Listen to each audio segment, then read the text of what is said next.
What is up, guys? Citrus here with the Week 17 devlog for Spirit Seeker, and this week is certainly an exciting one in terms of updates.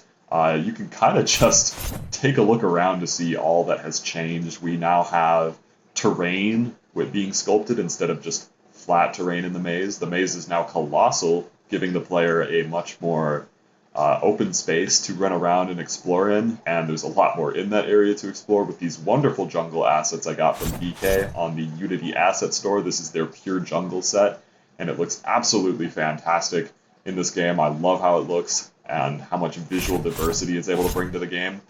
And of course, there's also a new player model, and this one is just a temporary one. This is not what the player is going to look like in the end of the game.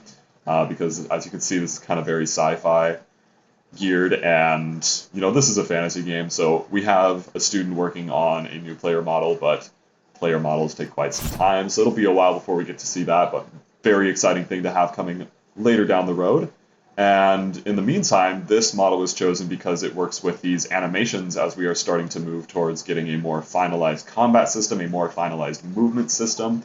And those updates have been phenomenal. They've been implemented by programmers here at the university.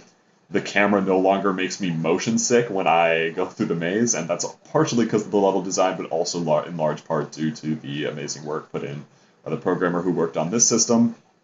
And also the combo system is so cool. It is so neat to be able to have combat that isn't just a ring of swords rotating around the player, spinning. They are now attached to the rig, and it feels like actual combat would feel in a sort of fantasy setting, which is super, super cool. So big shout out to those two programmers. They've done a phenomenal job. These DSU students are really putting in the work and making this project come together. Unfortunately, the sprint and jump aren't available right now, so I'm not able to showcase how those work with this new player model just yet, but that'll be a cool update coming later.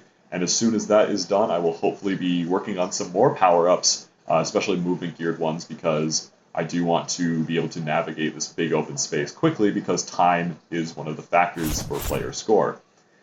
And on top of all that, the generation systems are being reworked in a big way. Of course, obviously the maze being generated is gigantic now. The power-ups are very random, as you might notice. Previously they were in perfectly straight grids, and now they are just sort of random and all over the place, and the enemies are exactly the same. And the objective is also no longer just replacing a maze tile. It is very, very small compared to the rest of the maze. It's just this little green portal, as you probably saw. So yeah, a lot of changes this week. This was a very, very big week for Spirit Seeker, and a very productive one at that. A lot of great stuff going on. A lot of also just like small bug fixes, fine-tuning of systems going on behind the scenes as well.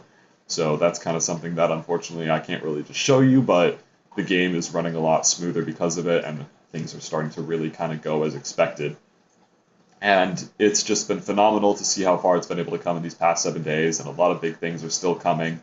So it's a very exciting time in Spirit Seeker's journey and development. So I hope you guys will stay tuned for all the amazing changes we have coming soon, and thank you for supporting the journey thus far. I'll see you in the next video. Citrus out.